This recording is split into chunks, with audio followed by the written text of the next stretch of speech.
We're live at 6.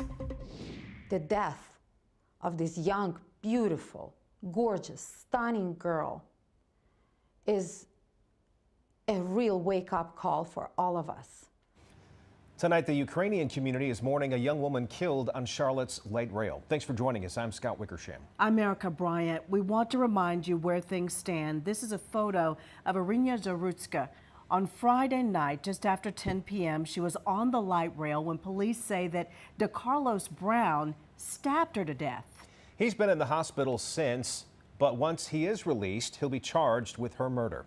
We want you to know we've reached out to Irina's family to share more about the brave woman who fled Ukraine. But this is a painful time, and so far they say they are not ready to talk.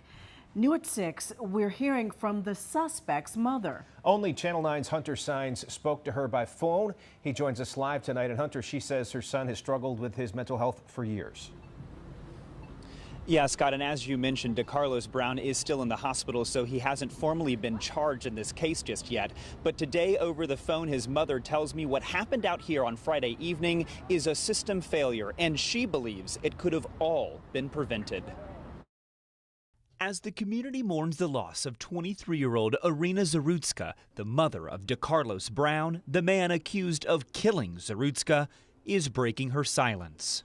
Telling me over the phone, my heart goes out to the victim's family, saying what he did is atrocious. It was horrible. It was wrong.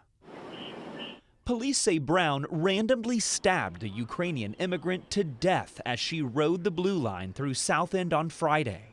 As we first reported on Monday, Brown spent more than 5 years in prison for robbery with a deadly weapon. His mother told me when he came home from prison, things were different, telling me, quote, he started saying weird things. He started saying that he wasn't in his body.